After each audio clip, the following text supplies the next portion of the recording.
వృశ్చిక రాశి వారికి ఈ సంవత్సరం ఆదాయం 2, వ్యయం 14, రాజపూజ్యం 5, అవమానం 2. ఈ సంవత్సరం సప్తమ అష్టమ భాగ్యస్థానాలలో గురువు, పంచమ స్థానంలో శని, చతుర్థ పంచమ స్థానంలో రాహువు, లాభ దశమ స్థానాలలో కేతువు, రవిచంద్ర గ్రహాలు, గురుశుక్ర మౌఢ్యములు ప్రధానమైన ఫలితాలను నిర్దేశిస్తున్నాయి. ఈ సంవత్సరం ఆర్థికంగా బాగుంటుంది. సంతకానికి మాటకి విలువ పెరుగుతుంది. సంతానం లేని వారికి సంతాన ప్రాప్తి కలుగుతుంది. అనవసరమైన వ్యక్తులకు అధికంగా విరాళాలను ఇస్తారు లేదా వాళ్ళ ఉన్నతి కొరకు ఖర్చు పెట్టే అవకాశాలు ఏర్పడతాయి.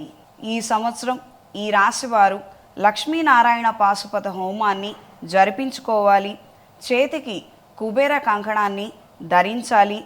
నిత్యం లక్ష్మీదేవి పూజ చేసుకోగలిగితే అనుకూలమైన మార్పులు ఏర్పడతాయి. దూర ప్రాంత ప్రయాణాలు అధికమవుతాయి.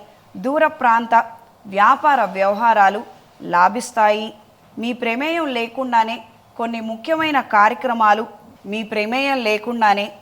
ముఖ్యమైన నిర్ణయాలు జరిగిపోతాయి. వాటికి మీరు ఆమోద ముద్ర వేయక తప్పకపోవచ్చు.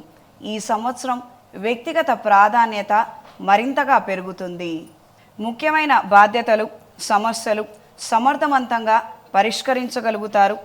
ఆర్థికపరమైన భూ సంబంధమైన విషయాలలో మధ్యవర్తిత్వం తప్పకపోవచ్చు. వ్యాపారాలలో లాభాలు బాగుంటాయి.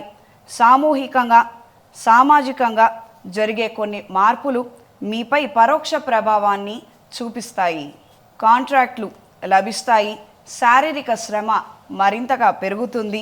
ప్రజా సంబంధాలు మెరుగుపడతాయి. కోర్టుపరమైనటువంటి చికాకులు విడిపోతాయి.